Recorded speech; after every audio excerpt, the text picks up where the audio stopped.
Hello from Tel Aviv, and you're watching Israel Update, Israel at War. I'm Gadi Taub, and with me is my colleague, Mike Dooran. Hi, Mike. Hi, Gadi. Mike is a senior fellow at the Hudson Institute and the director of the Center for Peace and Security in the Middle East. It is the first time that an American president is visiting Israel in the midst of a war, and President Biden was greeted with a collective sigh of relief. People were elated. He met many of them. One first responder, for example, who met with the president and described the horrors that he saw, later was interviewed on TV and said of the president cried, really. He choked on his tears. He told us he had 3 children. One of them was killed in a car accident. Together with his wife, another son was killed in Iraq. He said, when I lost my children, I felt what you feel now. I feel your pain. You probably saw the president hug Netanyahu, Prime Minister Netanyahu, warmly on the tarmac, and the presence of 2 American aircraft carriers, the USS Gerald Ford and the USS Dwight D. Eisenhower, served to further reassure Israelis that America has got our back. Pretty soon, relief spilled over into actual euphoria. Hyperbole abound on TV. People described it as a historical visit, a historical moment, something unprecedented. But what was the hard political currency behind the high-flying rhetoric? Mike and I are here to unpack it for you. Over to you, Mike. Okay, Gadi, here's what we're going to talk about today. First, we're going to talk a little bit more about what you were just talking about. That's the elation and the excitement about Biden's trip. Then, secondly, we're going to talk about what I think is the kind of main hidden story of the week, namely Hezbollah's entry into the war. Hezbollah stepped up this week its participation in the war, and that should be getting much more attention. Third, we're going to talk about the coming ground operation in Gaza and what the president's visit means for the campaign. And finally, we can't end without a few words about the lifting of the restrictions on Iran's ability to buy and sell ballistic missiles and drones, which happened this week with very little attention. I think it's actually another hidden story that deserves more attention than it got, because of what it reveals about American policy. But now let's just say a few more words about, let's go to our first issue here, the excitement about Biden's trip. Biden's trip didn't just receive high marks in Israel, it also got very high marks in the United States. Bret Stephens wrote a column in the New York Times calling it Biden's finest hour. He was filling a moral vacuum, according to Stephens, in Israel and in the United States. And Churchillian proportions. Yes, Churchillian moment. And I can tell you, in the pro-Israel community as well, he's getting very high marks, because it feels like America really has Israel's back at this moment. Makes me feel a little bit uncomfortable, to be honest with you, Gadi, because I don't want to be negative. I don't want to be demoralizing. But like you, I see another side to this that I think people aren't paying attention to. And one senses how much the Israelis want to feel supported and loved at this moment. But I think they have to have their eyes open. I think it's our job to tell them that. Yeah, and it's difficult with a brewing new front on our north with Hezbollah. Hezbollah has 150,000 rockets pointed at Israel. The estimate is 200,000. There's a 50,000. And is the cliche that this is about the size of or the firepower is about the size of a nuclear bomb? Well, I don't know. I wouldn't know how to make such a comparison. But look, Hezbollah has a rocket and missile arsenal that is bigger.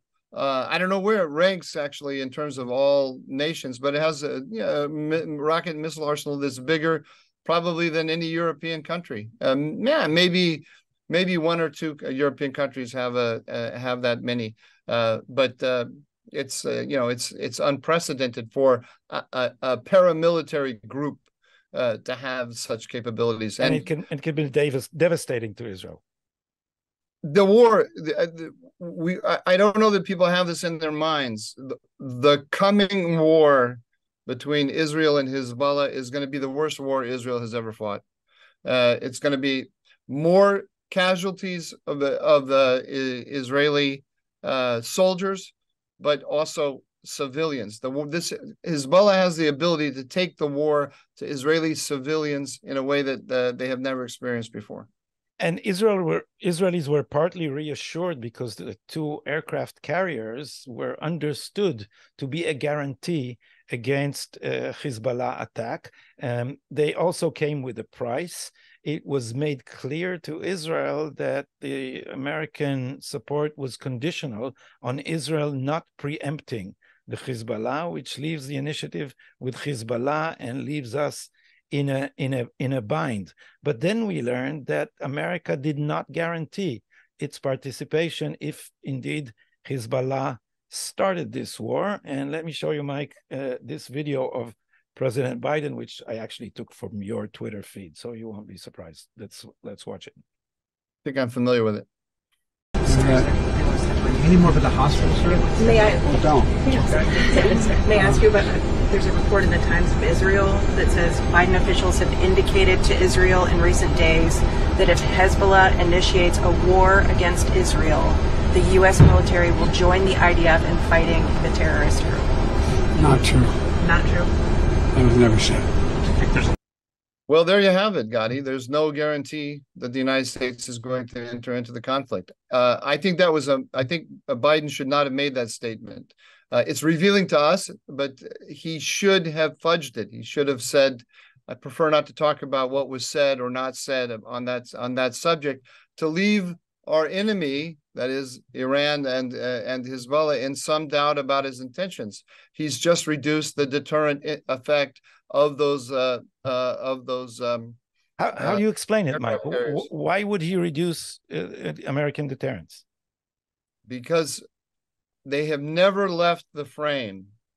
The Biden administration, they have never left the frame of seeking an accommodation with Iran. And they're trying to send a clear message to Iran that they are not hostile to it. And they want to send a clear message to Iran that they are preventing the Israelis from opening up that front. So they are willing to save their Iran policy at the expense of Israel at this crucial moment. I wouldn't say it quite like that, although I don't necessarily disagree with that statement. How would you? Because at this moment, they aren't necessarily thinking about Iran engagement. That's not the first thing on their mind. The first thing on their mind, that's in the background. It's part of their general conception of the region. Their first goal is to keep the conflict from spiraling out of control. They're afraid of what might happen. And the Israelis themselves, I'm sure the IDF doesn't want the northern front to open up.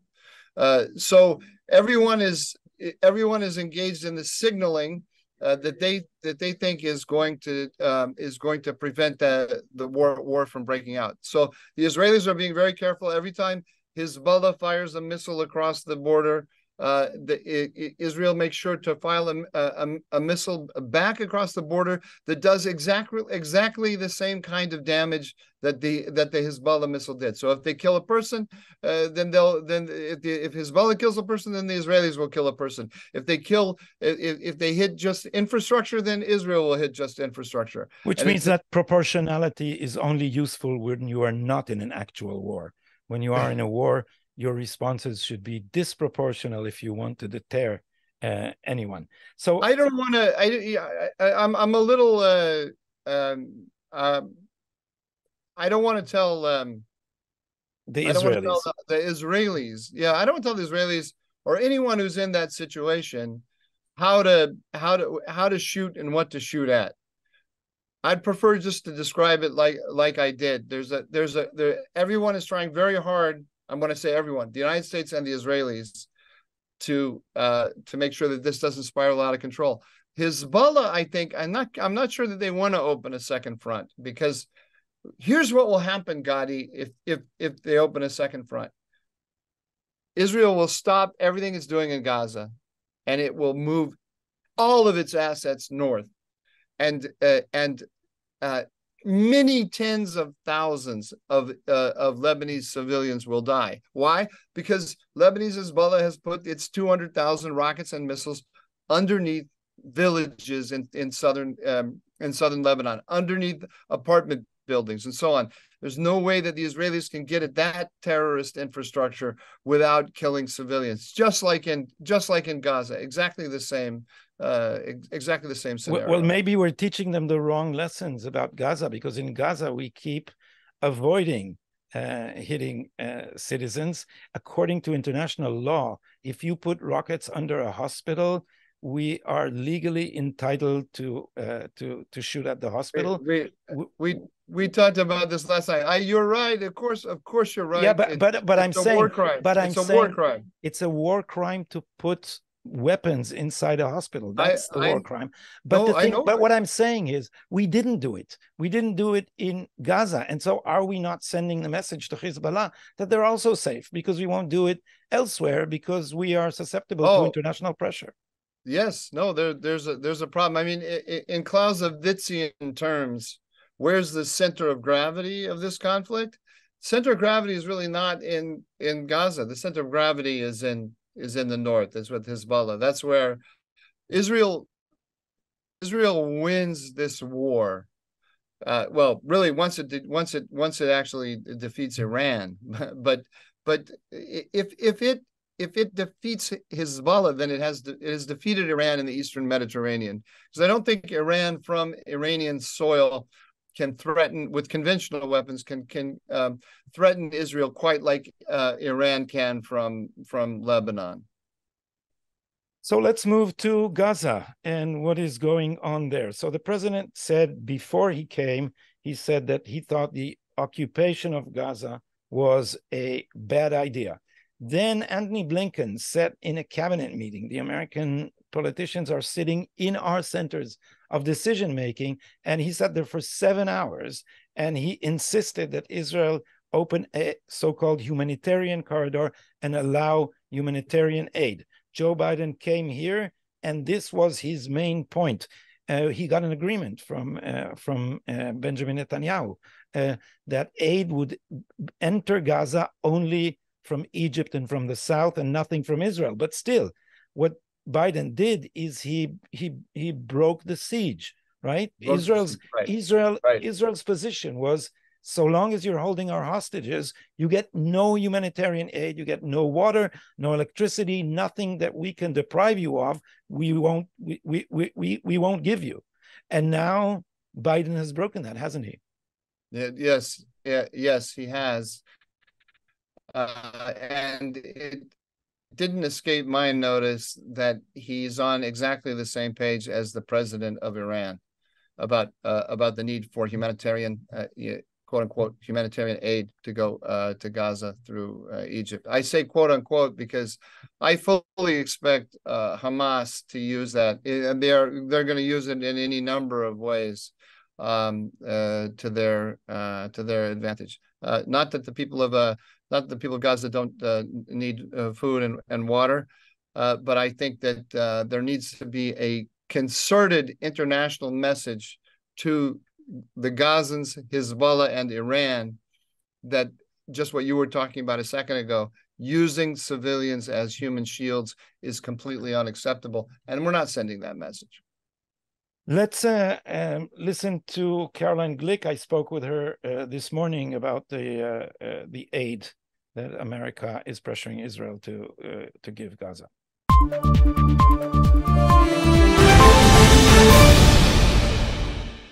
Shalom, Caroline. Shalom, Gadi. So what's your view of the Biden sudden visit in Israel? Well, I got a lot of views. I'll just share one insight to what he did. I mean, it was a very hostile visit that was wrapped up and covered with the saccharine prose of solidarity with Israel. But, you have to understand that integral to the doctrine of all the terrorist organizations, all the jihadist organizations that fight against Israel, Hamas, Hezbollah, Islamic Jihad, PLO, all of them use information operations in collusion with the West. So what happened here is that the first stage of their assault is always physical, so they attack Israel with missiles, or obviously October 7th was a completely singular event, unprecedented in the atrocity. They invaded Israel, they slaughtered our people, and committed the kinds of war crimes that the human mind simply can't even think of. But now they're back at stage 2 now. That's where they are. So they did that. They're holding our hostages, and their stage 2 of their war is an information op that's designed to do 2 things. One is to get resupply, and the other one is to restrain Israel so that we don't defeat them. So Biden came in and he did 2 things vis-a-vis Hamas. He restrained Israel. First, we know that he restrained Israel because it was widely reported. We were supposed to have invaded Gaza already on Tuesday with our ground offensive, and it was all postponed until after Biden left. And apparently he's continuing to restrain Israel because in remarks to the media on Air Force One, he was asked whether now that he was here, are the chances of a ground invasion diminished? And he said, well, we're looking at a lot of different options. They're all under discussion between our people and our military people and their military people, which meant, obviously, what the message that he was telegraphing very clearly in that statement was that the United States is continuing to sit on Israel to try to block us from invading Gaza. And the other aspect, of course, was that he coerced Israel very publicly and very proudly that we have to resupply Gaza under the euphemistic term of humanitarian aid, which is a complete lie. Everybody knows it's a lie because Hamas controls every square centimeter of Gaza and also controls the inspections. So any truck that comes into Gaza is inherently a tool of war, because a truck is a tool of war. And then any cargo inside of those trucks, whether they're missiles or their baby formula, is all going to be used to assist Hamas's war effort against Israel. And the second thing, of course, that he did was that he promised that American taxpayers are going to give Hamas another $100 million in humanitarian relief. So the whole visit was completely in consonance with stage 2 of Hamas's war plan, of the terrorist war plan always against Israel. So you attack Israel, and then you sit back and wait for the West to restrain Israel and to resupply you. And that's precisely what Hamas accomplished with Biden's visit. We just didn't see it because he was so busy telling us how much he loves us and that he was standing with us, and how sad it was that Moses died. And so that was kind of how it was wrapped up in a bow, but the present was to Hamas. Caroline Glick has a show. It's called the Caroline Glick Show. For further analysis, check her out. We'll put a link under this video. Mike, can't we say then that the Biden administration is basically blocking any path that Israel might have to a decisive victory? Biden is against reoccupying the Gaza Strip. He's providing aid where we were warned to keep civilians out of harm's way, even if they hide weapons among civilians. So and we can't preempt Hezbollah. So basically, Israel's weakest adversary has just wreaked havoc in Israel with these horrors that we haven't seen since the Holocaust, burning of young children alive, beheading babies, and Israel is just shooting at buildings because we still employ those warning systems. So the end of all this would be that Israel will not have a clear victory, and that would send a signal to all our other stronger adversaries that the Israeli lion is toothless. Well, that would be the worst case scenario for sure, and I would say Carolyn's presentation, which was extremely clear and persuasive in many respects, I'd say it's one voice in my head, but I have other voices in my head as well. It's dangerous, of course, to have multiple voices. Yeah, I was going to suggest a doctor. But that's your role that you play for me, Gadi. You're my support network, my therapy. Yeah. No, look, one can imagine a multi multi-stage. I'll help you with English. That's ridiculous. A multi-stage process of achieving this goal, much like the one that Ariel Sharon carried out against Yasser Arafat over time. I don't think we have to say zbang gamarnu, just one big blow and it's all over. I think the Israelis, the leadership and the public understand in the depths of their souls, they understand how important it is to have a victory here for exactly the reason that you said. This is the weakest element in the Iranian network, and it just dealt with the worst blow in history. Yes. Blood in the water in a region full of sharks, and our American allies are actually not just giving us a bear hug; they're holding us in a double Nelson. Is that an expression in English? Yeah, it sounds like one. I'm not sure what a double Nelson is. Full Nelson is full Nelson, right? Did you say double Nelson? Full Nelson? Yeah. I said sure, full Nelson. Yeah. Full Nelson. I'm not sure what a half Nelson is though. Oh yeah, no, this is a full Nelson. That's a half Nelson. You're taking me back to teenage years. Anyway, you and I wrote an article in Haaretz, back at Haaretz. You remember that newspaper, Haaretz? Yeah, before they canceled me for supporting the reform.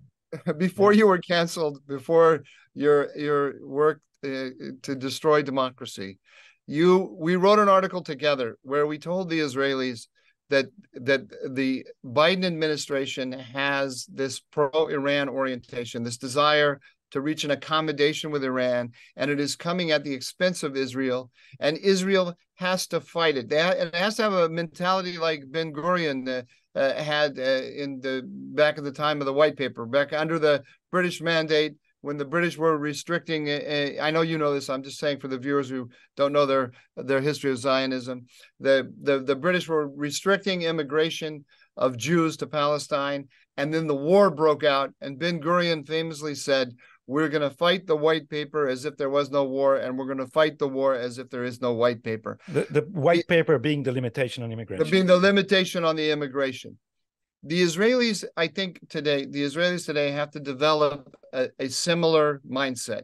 They say we're gonna fight the American tendency to accommodate Iran at our expense, and we're gonna fight the war as if there is no war with Hamas, and we're gonna fight the war with Hamas as if there is no American policy to reach an accommodation with Iran. Do you see what I mean? There's a contradiction here. What you have to do is you have to live with the contradiction in American policy. American policy today, Biden policy, with the left hand, they're building up Iran. They're strengthening Iran economically and allowing it to move closer to a nuclear weapon, but also increase its defense industrial capacity to build conventional weapons. And then with their right hand, in your part of the world, they're trying to counterbalance and constrain Iran somewhat. This won't work. It's pathological. They themselves have not woken up. The Biden administration, they have not woken up to the pathology at the heart of their own policy. They're not doing this because they're hostile to Israel. They're not doing this because they are perverse. They actually think they're being really clever and wise. And so it's up to you to convince them otherwise, and it can't be done in a day. I'm not sure convince is the right word. We also discussed this when we were discussing the Gantz-Lapid government, which tried to persuade America to wean it off its Iranian illusions by getting closer to it. And I think part of what Israel should do is it should embarrass the Biden administration regarding its Iran policy. Yes. Well, you have to persuade it by action. You have to take actions that it's hostile to, and then when it shows its hostility, you reveal that to the world, because your supporters in the United States don't think that the administration has a pathological policy. But I'll tell you what's going on in Israel. What's going on in Israel is that now American has made this show of friendship and force, and a large segment of the Israeli security establishment is saying, don't fight with the Americans. Don't do anything that will irritate them, because we are so dependent on them. So this is the other side of the. But here's where you and I. This is why Carolyn Glick's voice is just one voice in my head, right? There's the other voice which says, I don't know what the IDF has planned in Gaza, right? Maybe the plan that they have that's been delayed a little bit by Biden's visit, maybe it is not in any way impaired by the restrictions that the Americans are putting on them right now. We don't know what they exactly intended to do. So let's wait a little bit. Let's withhold judgment. Well, you and I have time for a long discussion about this. And I'm not hostile to the point of view that you're expressing and that Carolyn is expressing. Far from it. I've been saying very similar things myself all along. This is a very, very crucial moment. This is an existential fight that Israel's in, has to fight it very intelligently. It has to balance a lot of different forces at the same time. There may be elements of what the United States is doing right now that can be valuable to Israel that we don't necessarily know about. I'm just trying to be. I don't want to be one of these guys who has his pet takes on things and pushes them no matter what. I'm gonna wait a little bit. I'm gonna give them a little bit of space. I'm not with Bret Stephens. I don't think that this was a Churchillian moment. I don't believe that. But I want to see what happens on the ground in Gaza before I start crying foul. Well, crying foul, if I can continue, and maybe you can close this item with that. If I can continue the same line, I would say that Carolyn struck a chord in me when she said this was a hostile visit. Clearly, Biden is in an election year. He does not want to appear to be doing what he is actually doing to Israel. And therefore, it is important for the Jewish community, it is important for us to say out loud that this is a hostile policy. Apparently, we're not alone. Gadi, my brother. Gadi, my brother. Listen to what you just said. Listen to what you just said. It's an election year. The United States is a pro-Israel country. And that's not just among the Jews or among the Democrats or Republicans. There are lots of Democrats. There's some Democrats. There are lots of independents, and there are a ton of Republicans who support Israel. That is a card. That is a card that Israel can play. So does Israel need to play it today? When the first steps are already in Gaza are not going to get, it doesn't need to play it today. It's a card to play. So we don't have to start this campaign in that manner yet. Not everyone agrees with you. One example is Ron DeSantis, for obvious reason. Let's listen to what he has to say. Joe Biden just announced $100 million of your taxpayer dollars going to the Gaza Strip. They say it's humanitarian assistance. We know Hamas is going to commandeer that money, and Hamas is going to use it to advance terrorism. I say no U.S. tax dollars to the Gaza Strip. We still have hostages being held by Hamas. There are American hostages being held by Hamas. How are you funding them when they're holding Americans as well as others hostage?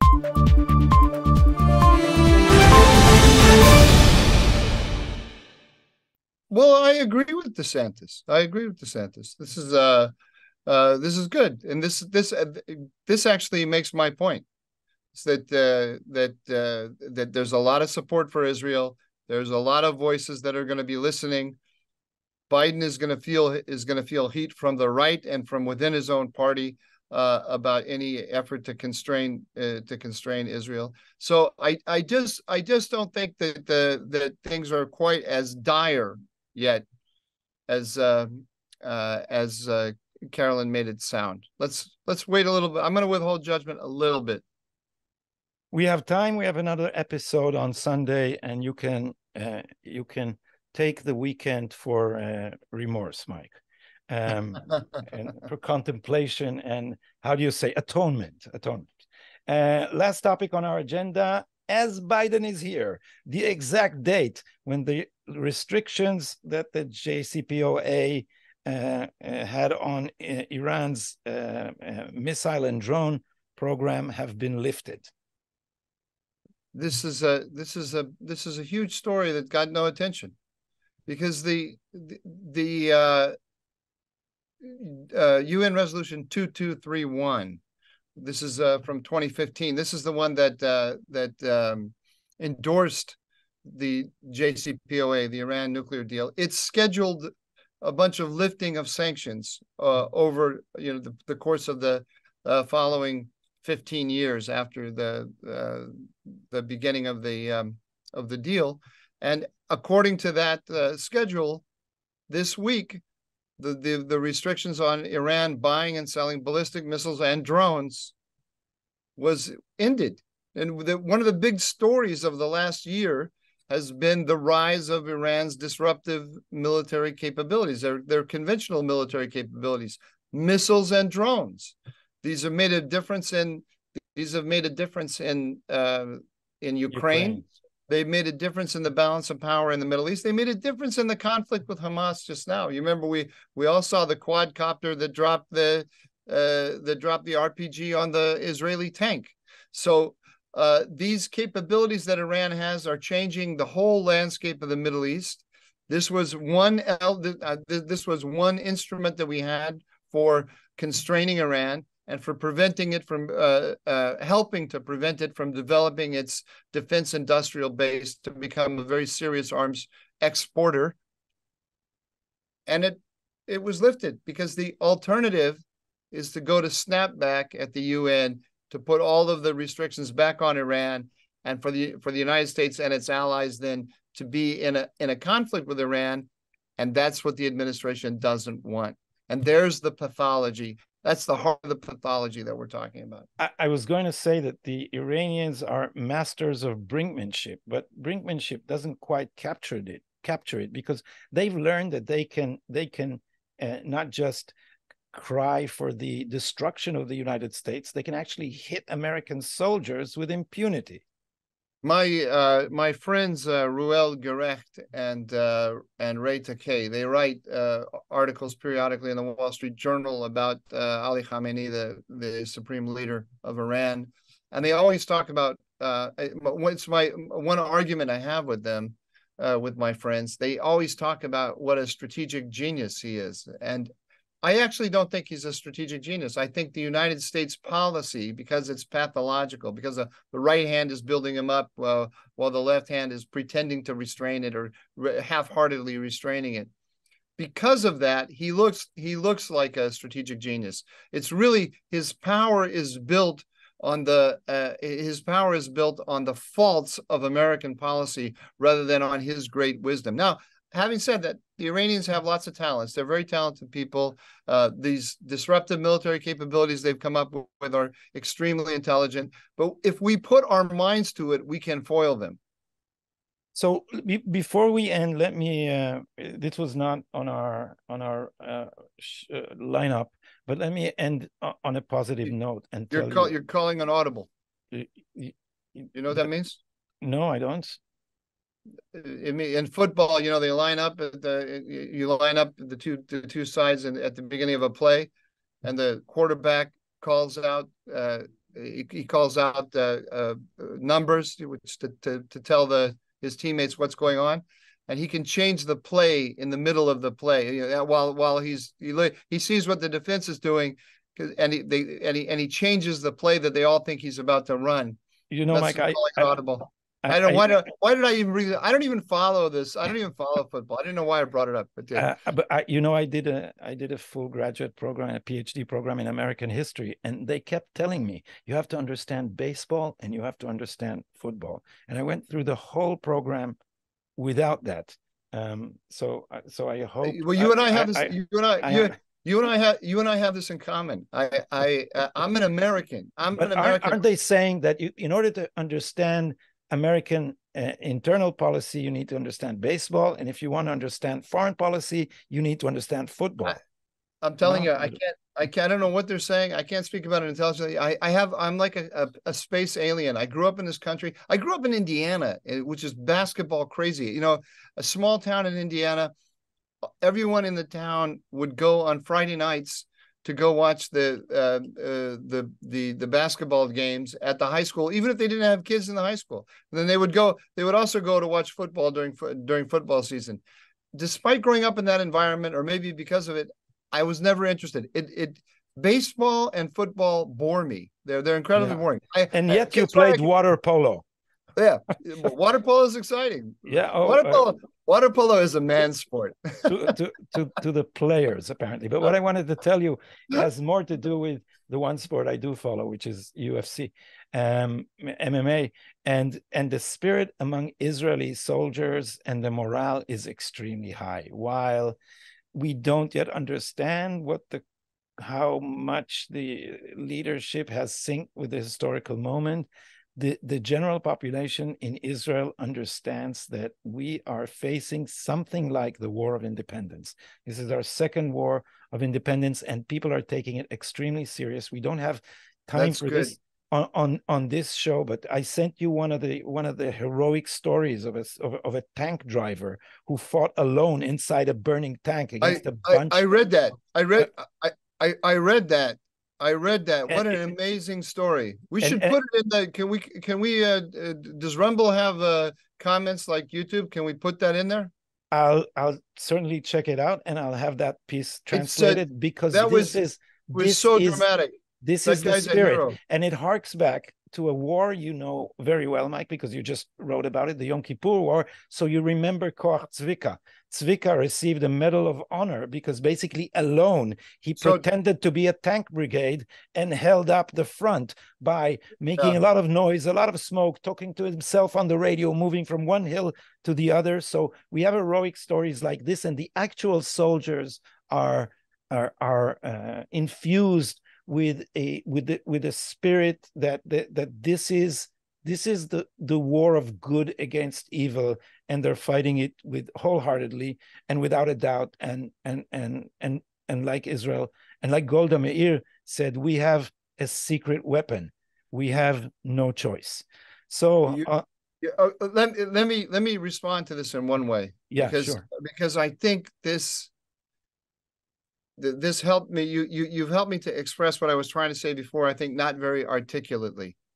Think about, I agree this is an existential moment. I agree it is like a second war of independence.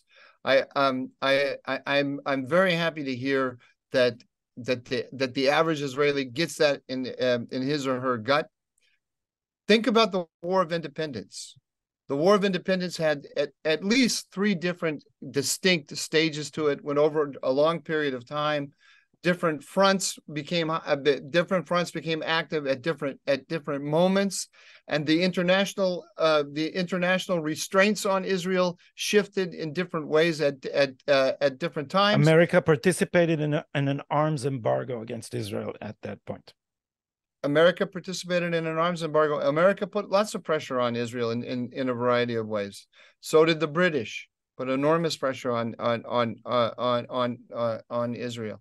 So you don't have to think of it as we've got 4 days for this to end and it's over. And I keep hearing the IDF commanders say this is going to be a long conflict. This is going to be a long conflict. So I just want to give them, these are men and women who are under enormous pressure now, enormous difficulties. They screwed up for sure. They all are aware of it. They're all aware that when this conflict ends, their careers are over. Everyone at the top knows that. The commanders. Yeah, they all know that, and they're going to try to do their best in these circumstances. So I just want to give them a little bit of room to a little bit of freedom of action to deal with these difficult constraints. Mike Dooran, Hudson Institute, thank you very much for this. We will reconvene in a few days. Thank you all for staying us and watching this this show. We'll keep you posted on many things that the mainstream media does not talk about. That's all from us for today.